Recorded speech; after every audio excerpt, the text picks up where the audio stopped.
La rousse.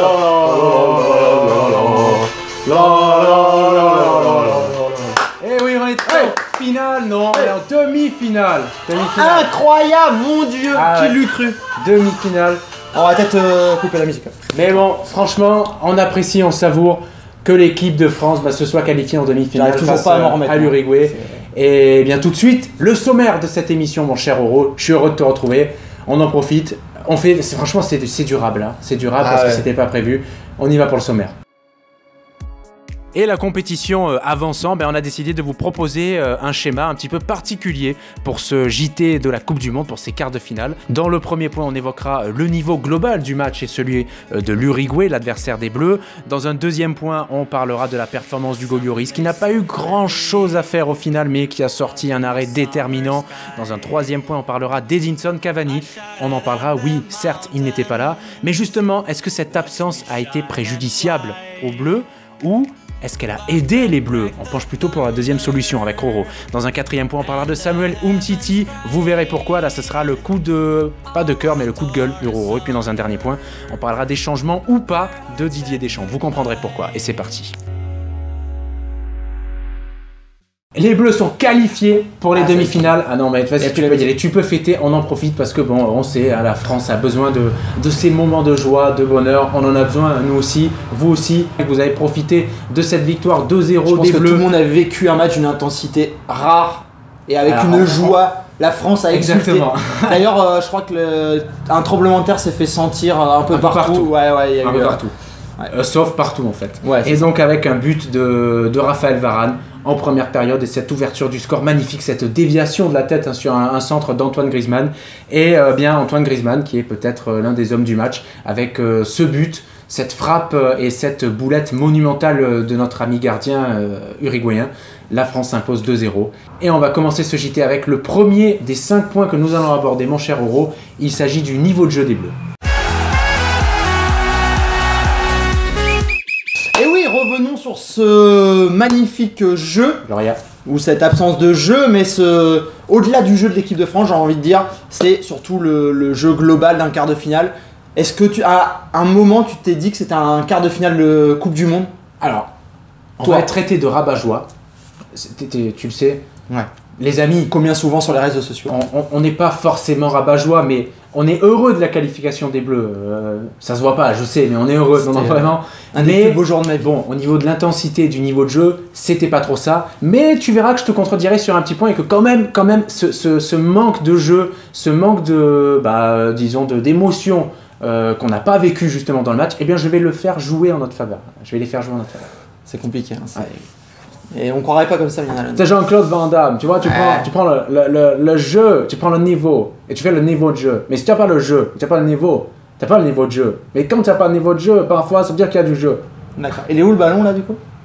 Le ballon, il est en bas, il est en haut, il est partout. Et dans les balls. Il est partout. Les balls. Et bon, du coup, pour revenir au foot, hein, parce que bon, il est parti loin, Pépère. Donc, pour en revenir aux balls, on va revenir au ballon. Balls. Du coup t'es obligé de citer deux autres marques qui font des saucisses. Les Kit Kat Balls. Erta.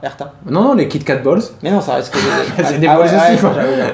Et les balls de tennis. Voilà. Mais c'est pas une marque balls de tennis. Ouais, c'est pas grave. Si, la marque balls. Bon, bref, revenons au ballon, hein, le ballon, tu vois Salut la marque repère aussi. Voilà aussi. Et puis bon, et le niveau Décathlon. Est-ce que vous êtes d'accord avec nous? Dites-nous et voilà. On vous écoute avec attention et on vous lit avec plaisir. Parce que c'est vrai que le niveau de jeu a été quand même... Bon, c'est sûr que on est content d'être qualifié, on est content d'être en demi, mais ouais, ça ressemblait quand même à un match du dimanche de Ligue 1 à 15h. On a l'impression d'être revenu en arrière avant la sieste. Ouais. Après, le truc, c'est que quand même l'équipe de France, bon, on sait ce qu'elle produit, on sait que c'est pas flamboyant, mais il faut être deux, et c'est vrai que le deuxième est... Comme nous. Voilà, là c'est ça. Dire qu'il y en a toujours un qui relève le niveau de l'autre. Comme Tic et Tac aussi. Voilà, pas tout le temps, hein, bien sûr. Comme Minus et Cortex. Et Cortex. C'est Cortex et Minus. C'est Minus et Cortex. Bon, bref. Et donc, bien sûr, j'ai totalement oublié ce que je voulais dire.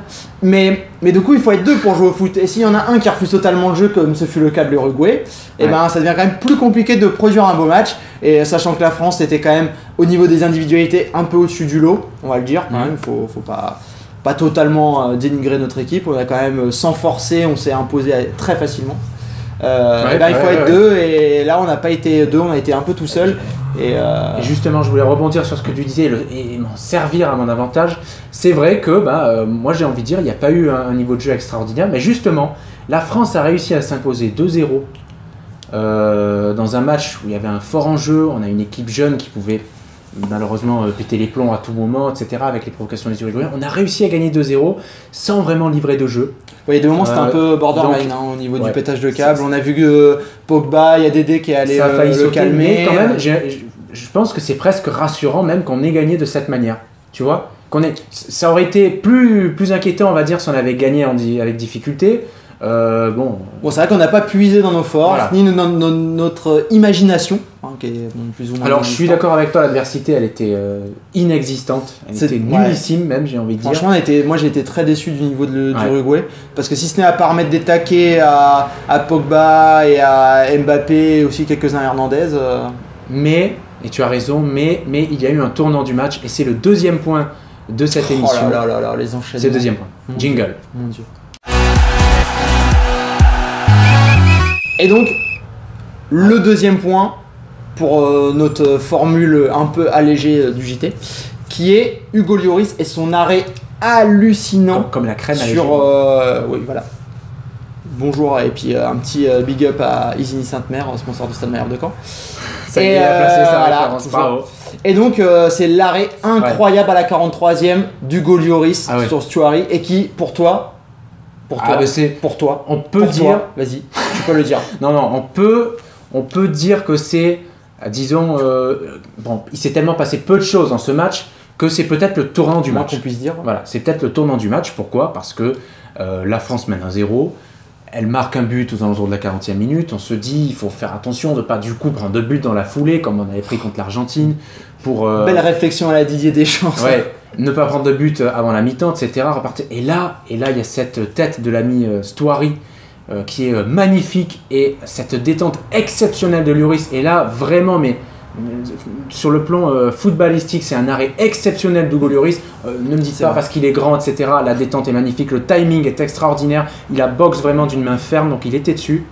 L'arrêt de Lloris est extraordinaire. Si on prend ce but, on repart avec une deuxième mi-temps à 1 partout, et là c'est plus le même match, je pense, parce que là dans la tête, mener 1-0, ils étaient déjà quelque part atteints. Ça, plus la blessure de Cavani, on va en reparler. Tu vas en reparler d'ailleurs. Mais bon, je sais pas si tu as un mot à ajouter. Non, mais si, après je vais revenir un peu sur Hugo. Et alors, pour terminer, Hugo, il a pas eu grand chose à faire dans cette Coupe du Monde, mais pour l'instant, c'est 0 boulette. Bon, si tu me piques déjà, c'est très efficace. Phrases, c'est ce que tu voulais dire. Après, tu peux le dire aussi. Je ne peux plus rien dire. Donc, je voulais juste dire que Pierre Palmade fait quand même une. Du coup, on vous met une photo. Hein. Voilà, j'ai fait Jules sans faire exprès. Ça, c'est l'instinct marseillais. Je ne suis pas fan, l'instinct marseillais. Mais je le salue. Bon, en même temps, moi, je vois, il a tous les albums qui sont rangés juste devant nous. Tu confonds Johnny et Jules. Ah ouais, c'est pareil. En fait, il y a Johnny. En fait, tout est rangé par ordre alphabétique. Et donc, du coup, pour revenir à Pierre Palmade, c'est qu'il fait quand même une Coupe du Monde. Quand même, il est pas énormément sollicité. Bon, après contre l'Argentine, il en prend 3, mais bon, ça c'est pas. C'est une anecdote. Il peut pas faire grand chose sur les buts. Ouais, et puis de toute façon, c'est le jeu, c'est le foot, et c'était un match extraordinaire, donc autant qu'il en prenne 3 que 1 ou 2. Mais. on avait envie. Attention, ça va payer 500 000 € d'amende. Et on va morfler. Mais par contre, Hugo, qui a été énormément critiqué avant cette Coupe du Monde. D'ailleurs, à un moment, on s'est dit, est-ce que Mandanda, bon, après, vu le niveau de Mandanda, c'était vite expédié. Mais vraiment, Hugo a été vraiment décisif dans cette Coupe du Monde. Il avait sorti quelques arrêts, mais quelques très bons arrêts. Ah ouais, rien à dire sur Hugo. Et on voit qu'on a un gardien qui est là, qui est présent, qui joue son rôle. Et attention, toutes les grandes équipes et toutes les équipes qui ont gagné une Coupe du Monde avaient un grand gardien. Alors qu'il nous avait pas rassuré. Souvenez-vous de Fabien Barthez. Ah ouais. C'est vrai qu'il y a des arrêts, il y a des moments, là, cet arrêt-là, c'était vraiment un arrêt à la Barthez. Il s'est détendu comme ça de tout son long, instinctivement, et c'était vraiment... Donc, voilà, c'est vrai qu'il y a vraiment des très bonnes choses, et Hugo, il nous montre un peu la voie à suivre, quoi, en étant sérieux et sans trop de fioritures, et vraiment, Pierrot, continue. D'ailleurs, t'es bien meilleur dans les buts qu'en humour, donc continue. On va passer de la défense à l'attaque avec le 3e point de ce JT, et il concerne Edinson, ou Edinson, comme on dit en France, Edinson Cavani. Bon, bah tu sais, en gros, bah il y avait Danson qui était pas là. Qui était pas là? Mais t'es où? Pas là? Mais t'es pas là, t'es pas là? Je positionne du coup, mais Danson il était pas là. Attention à l'ordinateur. Et ben je suis déçu. Tu passeras la serpillère. Oui, Edinson Cavani n'était pas là. Et alors ça a pu rendre service aux Bleus, mais ça a quand même eu une incidence, et une incidence plus forte qu'on l'imagine. Dis-nous pourquoi.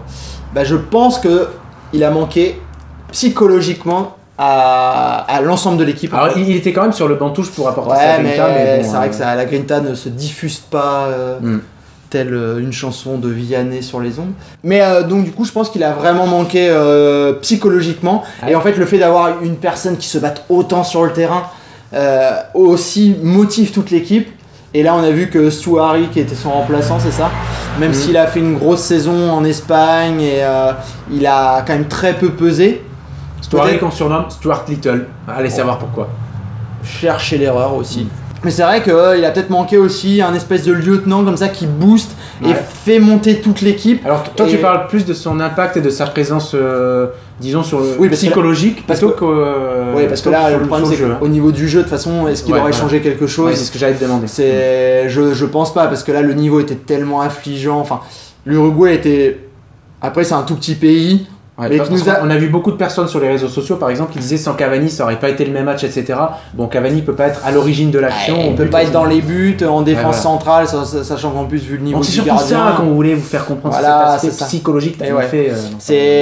Et d'ailleurs il y a eu une émission d'un podcast sur le travail psychologique et qui sont faits dans les équipes de foot, et qui avait aussi, pour reprendre l'exemple d'Ivan Santini aussi, qui un peu déprimé toute l'équipe. C'est un attaquant de Balear qui a signé à Anderlecht. Qui déprimait un peu toute l'équipe parce que c'est quelqu'un qui était totalement statique sur un terrain, et visiblement il avait le fan du gars quand même. Mais il avait visiblement un impact négatif sur l'équipe parce que... Un impact sur ton pare-brise. Voilà, aussi. Si ta carglass, c'est une pièce de moins de 2 €. Hein.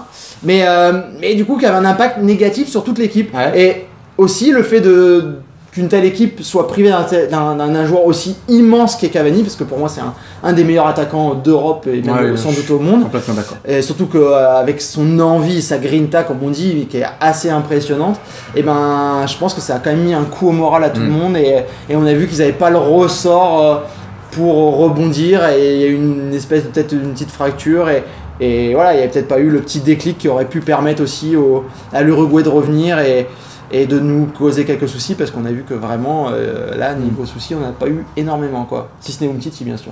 Et oh là là, quelle transition, il connaît le conducteur par cœur, c'est magnifique. Et c'est parti pour le 4e et avant-dernier point. Déjà, on va pas faire 48 minutes de... Tu fais des trucs tout seul déjà. Je suis à fond. Je suis fatigué, ça se voit, mais je suis à fond. Ouais. C'est la grenadine. Le 4e et avant-dernier point, donc Samuel Umtiti, qui est peut-être le point négatif de cette rencontre. Pourquoi Samuel Umtiti, c'est ton flop, on va dire, de la rencontre? Eh ben tout simplement parce que, alors on a été très peu inquiétés quand même d'un point de vue défensif. On a plutôt, je pense, maîtrisé le match, même s'il y a eu quelques erreurs. C'est pas moi qui dirais le contraire. Oui, je pense que Dédé a dû aimer le match. Non? Qu'est-ce que t'en penses? Non, effectivement, on a bien joué. On va en parler tout à l'heure parce que visiblement mes changements sont contestés de ta part. Comme les changements de dents d'ailleurs. Effectivement, mais les changements de dents, je les ai jamais encore pratiqués. Mais un jour viendra. Un peu comme tes changements de joueurs d'ailleurs. Oui, le temps additionnel, c'est pas encore tout de suite, hein, enfin, j'espère. Donc, c'est pas mal. Oh, quel poète. Ah, j'aime bien. Et donc, du coup, pour revenir à notre ami Samuel Umtiti, franchement, on se demande ce qu'il fait. Je sais pas pourquoi j'ai fait ça. C'était quoi cette voix? Je sais pas. Mais on la garde. Allez, c'est cadeau, c'est un bonus. Sans augmentation du prix des consommations, il est offert le franchement. Franchement, il est parce que c'est tellement le caribou. Non. Alors qu'on a été plutôt bien en place, comme l'a dit notre ami Didier Deschamps qui était avec nous en studio là, à l'instant. Il a fait, et comme l'ensemble de l'équipe, l'ensemble de l'équipe a fait un bon match. Mais alors lui... Non, mais je lui ai fait une blagounette en sortant du terrain. Je lui ai dit, Samuel, tu as fait un petit match. Oui, c'est vrai. Il a été petit. Ou plutôt en langage didiesque, un petit match. Tout petit match. Voilà. Vous avez compris. T'as perdu une dent quand même. Mais faut pas t'articuler trop. Qu'est-ce qu'il a dit? Qu'est-ce qu'il a dit le dentiste? Tu pousses pas trop sur les cordes vocales. Dans ce contexte, quand je vois que Morgan Schneider il n'était pas là, dans ce contexte-là, Et alors pour revenir à notre ami Samuel, qui a été quand même à contre-courant un peu de l'ensemble de l'équipe, en provoquant des fautes, en étant en retard, en faisant des relances un peu totalement approximatives. Et Samuel, j'ai envie de te demander une chose, qu'est-ce que tu fais au Barça? Mais qu'est-ce que le Barça te trouve? Non mais vraiment. T'es dur, mais. Ouais. Ah mais franchement, en même temps. Bon, c'est vrai qu'il y a eu énormément d'erreurs d'approximation quand même. On a l'impression qu'il n'est pas en confiance. Alors, est-ce que c'est depuis sa fameuse main sur le premier match? Trop en confiance et qu'il fait n'importe quoi en fait. J'ai l'impression c'est un électron libre de la défense. À un moment, il va tacler, il va sortir. Ça fait partie un peu de son style d'être rugueux comme ça et un poil maladroit. Au final. Ah, c'est pas un poil là, c'est une touffe de poil là, maladroit. Il est tout le temps maladroit quoi, il n'y a aucun moment où on se dit... En fait, à chaque fois que le ballon vient sur son côté ou sur lui, tu te dis, il va se passer un truc, c'est pas possible, ça va être négatif. Et inévitablement, il se passe jamais la bonne chose. T'as l'impression que tout est à contresens. Alors que Varane a fait un bon match pour une fois. Enfin, un match pas trop mauvais. Oui. Varane et Griezmann, les buteurs et le passeur, tout ça, c'est vrai que Raphaël Varane, il est assez monstrueux. D'ailleurs, sur la tête... Ah oui, un bijou à montrer dans toutes les écoles. Et je pense que ça a été travaillé. Ça a été travaillé, on peut l'imaginer. Vraiment, cette tête coupée comme ça, il surgit. Et là, c'est imprenable pour la défense. On ne peut rien reprocher. Le mouvement est magnifique. Et quand on voit le ralenti, c'est vrai que sur le ralenti, c'était limite encore plus beau qu'en live. Où on voit qu'il coupe et qu'il l'enlève à l'Uruguayen qui arrive derrière. C'est pas du hasard qu'il avait envie de la mettre là. Donc, bravo Raphaël, vraiment. Voilà. Et Samuel... faut te ressaisir. Et le 5e point et dernier point de ce JT de la Coupe du Monde, malheureusement, concerne les changements de Didier Deschamps. Et c'est parti. Mais qu'est-ce que t'as à lui reprocher à notre ami Didier? Qu'est-ce qu'il y a avec ces changements? Didier, alors vous l'avez sûrement remarqué, alors encore plus sur ce match parce que c'était un quart de finale, on menait 2-0, hurrah, d'ailleurs, ça nous arrive pas souvent. À un moment on a tremblé quand même. À un moment les Uruguayens ils ont dépassé le milieu de terrain. Après l'heure de jeu, à la 62e, après l'heure de jeu, il faut reconnaître qu'il s'est plus rien passé. Et franchement, moi tout de suite, j'ai su, tu l'as vu, que après la demi-heure, je me suis dit, l'Uruguay ils peuvent pas revenir, c'est pas possible. Dans cet état-là, ils peuvent pas revenir. Premièrement parce que physiquement ils ont l'air cramés. Deuxièmement parce que moralement ils étaient atteints. Et donc, on a même vu un Uruguayen pleurer d'ailleurs.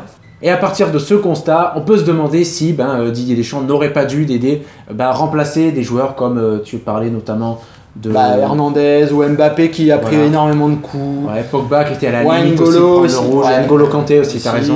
Oui, de les préserver donc pour une demi-finale qui va arriver bien assez vite puisque c'est déjà mardi.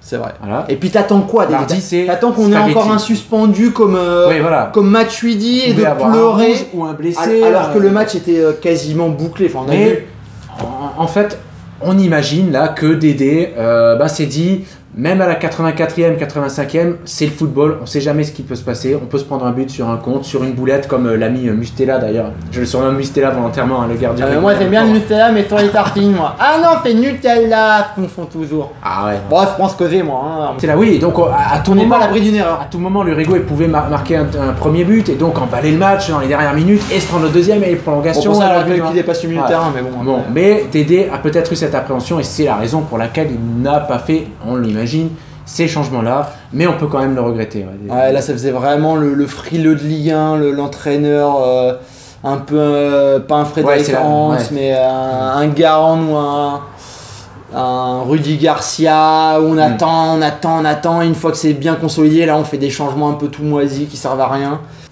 Alors ça avait un dernier truc à dire avant de conclure sur les changements Dédé peut-être? Non, mais Dédé c'est peut-être bien de préserver les gars et aussi d'éviter une éventuelle suspension. Parce qu'on a vu qu'Hernandez, après c'est vrai qu'il a été très peu attaqué, mais c'était un peu limite. Pogba il allait le calmer parce qu'il commençait à chercher un peu les noises à notre ami arbitre qui a été plutôt moyen, on va dire. Et alors on a terminé avec ce JT de la Coupe du Monde. Qu'est-ce qu'il déjà C'est déjà fini. Déjà, puisque et la demi-finale aussi va déjà arriver, j'aurais dit, mardi soir, et ça on n'y croyait pas. À peine le temps de changer mon caleçon quoi, c'est incroyable. Pause pipi et ça reprend déjà. C'est un truc de fou. Et oui, pour la première fois, on va avoir un match à 20h, il fera plus frais dehors, ça va être cool quand même. On apprécie. Non, et puis le soir, c'est plus facile pour s'ambiancer. Et puis il y aura du monde, il y aura un peu du monde dans les rues. Donc, que ce soit Brésil ou Belgique. Tu préfères qui? Ouais, vas-y, toi tu préfères qui? Allez, je vais te lancer. Allez, le choix du cœur, j'ai envie de dire, la Belgique. À un derby en demi-finale du Coupe du Monde, Belgique-France. Derby ch'ti en plus. Ah ouais, ce serait extraordinaire. Ouais, extraordinaire. Ah, pour le symbole, ce serait magique, et puis ce serait bien aussi pour le foot européen, non? Parce que nous autres, les Belges, ça serait vraiment une bonne nouvelle. Alors. Ah bah oui, enfin. Alors. Ah franchement, on est preneurs. Parce que nous autres, on a quand même pas la chance d'avoir une telle équipe quand même pour une fois. Hein.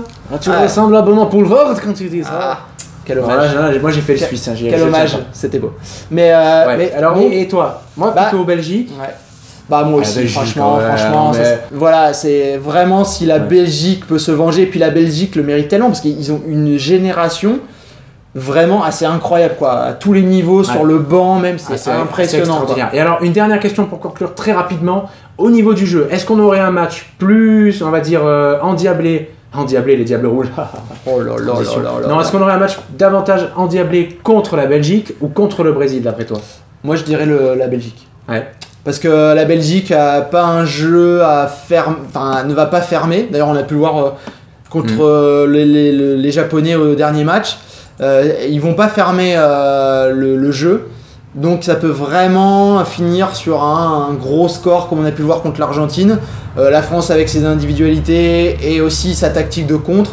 Non, je pense que ça peut vraiment être un beau match. Et puis voilà, ça serait juste magique de voir un France-Belgique. Voilà, un pays que nous aimons tant, même si on les critique énormément et on se moque d'eux. Le truc, c'est qu'ils ne donnent jamais de points à l'Eurovision. Alors, je suis en train de changer d'avis, je crois. Mais de toute façon, c'est pas grave, on va récupérer une partie de la Belgique d'ici peu. Bon, ouais, c'est dans les cartons, il paraît. Ouais, il paraît. Il y aurait peut-être une invasion. Il y a Macron qui prépare ça, parce que là, indexé, dans les sondages, il est en train de baisser. Peut-être qu'on va aller attaquer un peu la Wallonie, tout ça. Ouais, c'est ça, ouais. Vas-y, à toi le mot de la conclusion. Ouais, bah écoutez, merci de nous avoir suivis. Voilà, moi je vais conclure là-dessus parce que je suis moins expert en gastronomie qu'Ororo. Donc voilà, non, vraiment, les Bleus sont qualifiés, c'est encore génial. Bravo. Bravo l'équipe de France, bravo aux supporters qui suivent les Bleus au quotidien et depuis des années. Là aussi, c'est une passion, le football avant tout, et une passion qui parvient à greffer aussi des non-passionnés pendant le mondial. Et ça prouve que le sport, ça reste tout de même beau, même si des fois on ne prend pas du plaisir. Et Dédé, n'oublie pas que sans passion, le football n'est rien. Donc il faut vraiment nous donner des émotions et de la passion. On conclut là-dessus. Et on vous souhaite vraiment d'être prudents déjà sur les routes avec les départs en vacances. Faites très attention surtout, hein, vraiment, soyez prudents. Feeling the sunshine once again.